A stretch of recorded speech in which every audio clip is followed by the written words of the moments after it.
Sudah kehadiran Kiai Haji Holil Nafis, kami persilakan kepada Bapak-Bapak jika ingin bertanya langsung kepada Pak Kiai.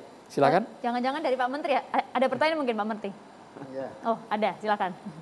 Kita kalau ada Pak Kiai terus nggak bertanya itu salah. Ya, Assalamualaikum warahmatullahi wabarakatuh. Waalaikumsalam Pak Kiai Holil Nafis. Saya senang Pak Kiai hadir karena ini juga perlu pencerahan.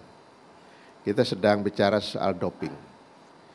Doping ini adalah membuat atlet itu menjadi jujur, supaya tidak boleh menggunakan bahan-bahan yang akhirnya akan membuat dia kuat, tetapi dia tidak jujur.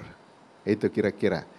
Nah, pandangan Pak Kiai terhadap doping ini yang sekarang lagi jadi tema kita. Saya sih itu saja Pak Kiai.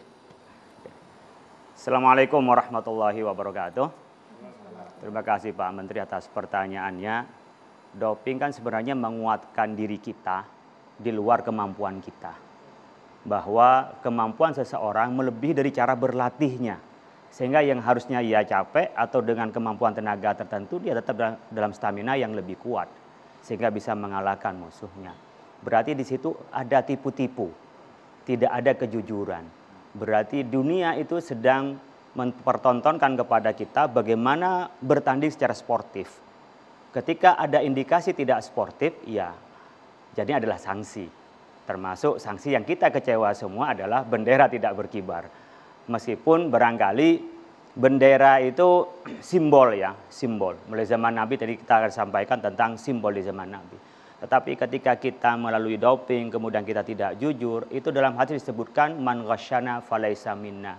Siapa yang bikin tipu-tipu umatku, umat Nabi Muhammad ini di bulan Maulid Nabi Muhammad SAW, itu menyebutkan bukan termasuk umat Nabi Muhammad. Jadi pola bagaimana kita ini jujur, memang kemampuan apa adanya, tidak ada yang menipu pada saat dia berlomba, itulah sebenarnya ajaran Rasulullah SAW. Dimanapun tempatnya, mau di Denmark, mau di Eropa, mau di Australia, dimanapun ajaran Rasulullah SAW adalah kebenaran. Dan di mana kebenaran, disitulah ajaran Islam. Nah, berkenaan dengan bendera sebenarnya, akhirnya menjadi akibat kepada negara. Di dalam Islam juga Nabi menunjukkan bendera. Ada roy, ada liwa. Nabi pernah punya bendera yang warnanya putih, kemudian diwarnai sedikit hitam. Ada namanya disebut dengan uqab ya. Jadi uqab itu bendera yang menggambarkan burung Raja Wali yang gagah perkasa. Jadi kalau bendera kita juga bendera merah putih, Nabi pernah punya bendera yang diberikan kepada suku Salim itu adalah berwarna merah. Kepada kaum Ansor, Nabi pernah memberikan bendera adalah warna kuning. Sehingga kaum Ansor, Muhajirin, kaum kabilah punya bendera untuk melakukan kompetisi. Saya pikir dunia mempunyai bendera masing-masing adalah dalam rangka kompetisi antara satu negara dengan negara yang lain. Bukan kita menyembah bendera, tetapi adalah simbol. Maka kita menjadi kecewa ketika bendera tidak dikibarkan. Tapi gak perlu kita larut-larut di dalamnya. Kenapa? Kullu insanin khata'un wa kullu khata'in at-tawwabun. Jadi setiap kita pasti sering salah. Bukan hanya salah sekali, sering salah. Tapi sebaik salah adalah orang yang bertobat. Apa tobat itu kuncinya? Menyesali, kemudian tidak mengulangi. Yang kemudian lagi adalah memperbaiki di masa yang akan datang. Jangan sampai terjadi lagi seperti peristiwa ini. Selanjutnya Mas Roy ingin bertanya Pak Kiai.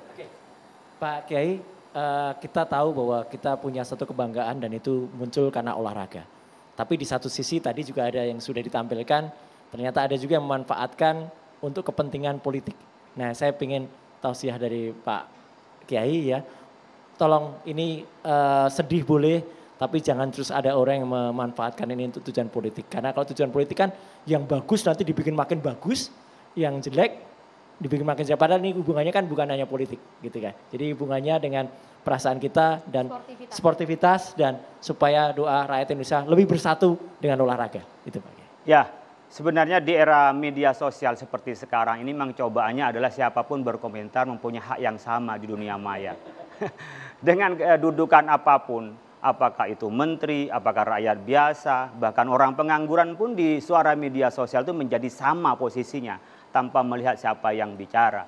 Oleh karena itu tentunya kita pasti akan mendapatkan beberapa hal yang tidak nyaman, bahkan mengadu domba di antara kita. Ada prinsip di dalam Al-Quran yang diajarkan kepada kita itu ada 3 ya, disebutkan dengan wa'mur bil urfi wa'rid anil jahilin. Jadi kita berlakulah sewajar-wajarnya saja, tapi ketika ada sesuatu yang tidak wajar, wa'rid anil jahilin, kita cuekin aja yang jahil-jahil itu. Jangan dimasukkan di dalam hati sehingga memecah belah di antara kita. Oleh karena itu, kalau semua akan direspon, semua akan dijawab, apalagi menteri yang menjawab, nanti nggak kerja lainnya cuma main Twitter aja.